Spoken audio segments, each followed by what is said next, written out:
KBR Prime, podcast for curious mind.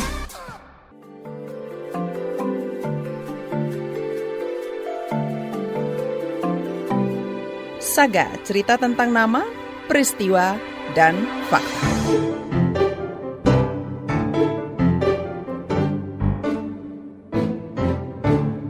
Saudara, Komnas Perempuan menerima 2.700-an aduan kasus kekerasan berbasis gender online (KBGO) pada 2023. Jumlah ini meningkat sekitar 1.000 kasus dibanding tahun sebelumnya. Kesadaran publik tentang fenomena KBGO memang meningkat, terlihat dari makin banyaknya korban yang berani melapor. Namun, aduan itu kerap diproses lamban oleh lembaga berwenang. Korban akhirnya mengalami derita yang berlipat. Jurnalis KBR Muji Lestari berbincang dengan salah satu korban KBGO tentang sulitnya mencari keadilan. Simak kisahnya di Saga KBR.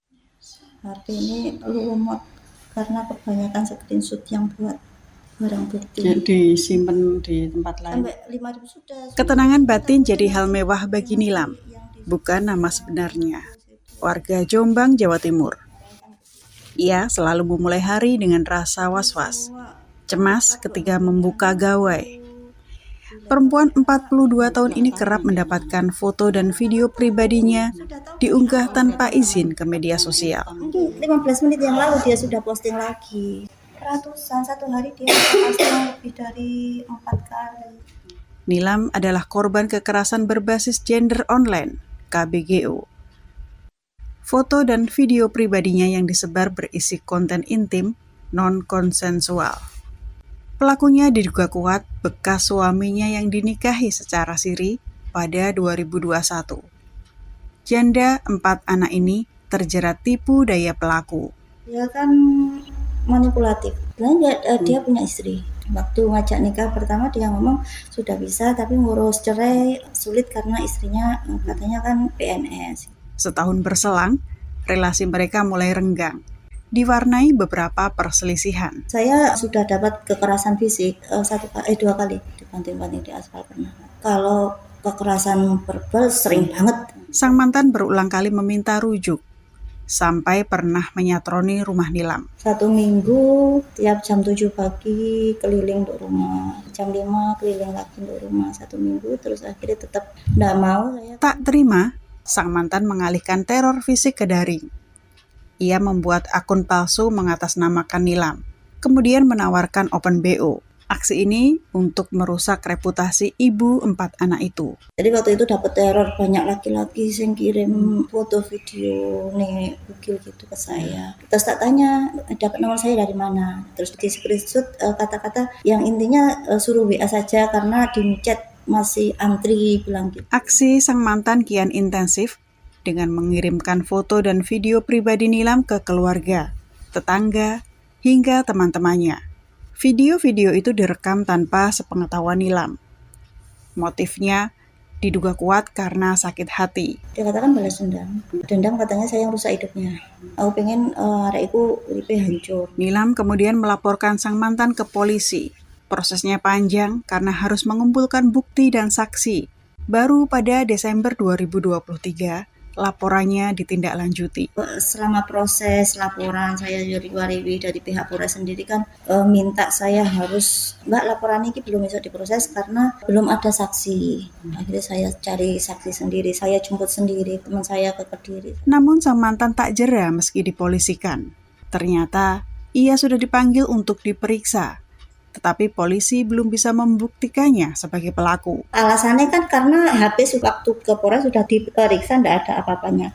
Pak, saya tahu dia punya 2 HP. Kepala Unit Tipiter Satreskrim Polres Jombang, Raihan Argia, menyebut alat bukti belum lengkap sehingga statusnya masih dalam penyelidikan. Polisi menggunakan Undang-Undang ITE dalam kasus Nilam.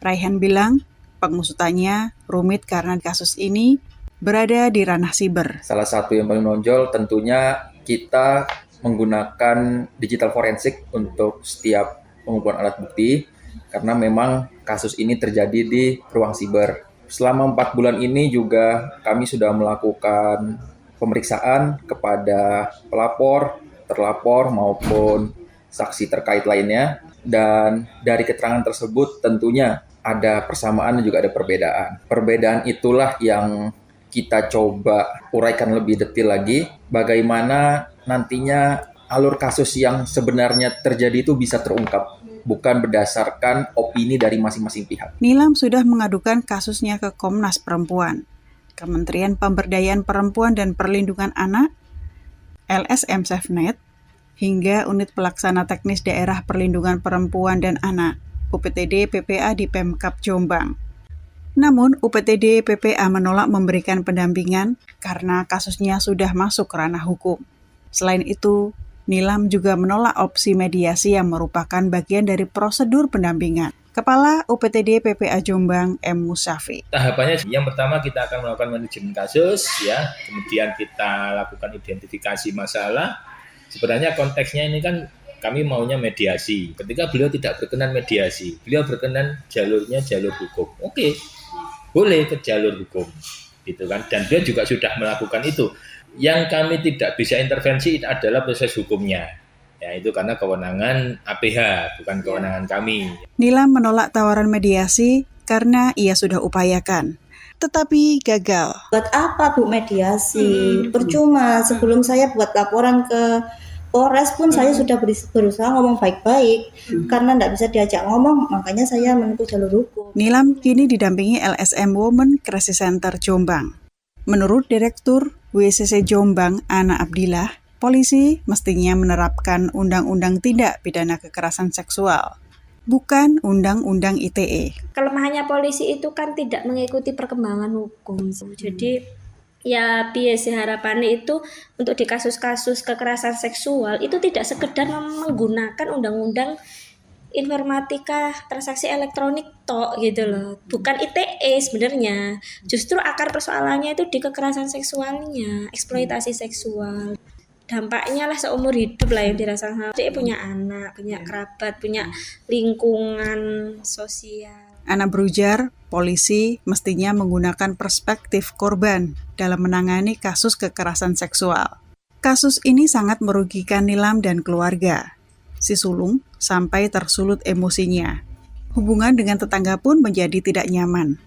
Kasarannya kalau macak picak budek. Lah di akhirnya yo izin malu soalnya yang diposting itu memang benar-benar saya kondisi mandi.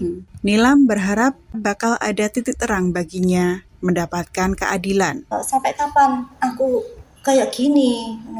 Kalau bicara bukti, banyak bukti. Kalau urusan nangkep pelaku bukan urusan saya. Itu kan kerjanya polisi. Kalaupun dia tidak kebukti, harusnya polisi juga harus mencari pelaku sebenarnya. Bukan kok terus stuck di situ. Demikian, Saga KBR, saya Muji Lestari.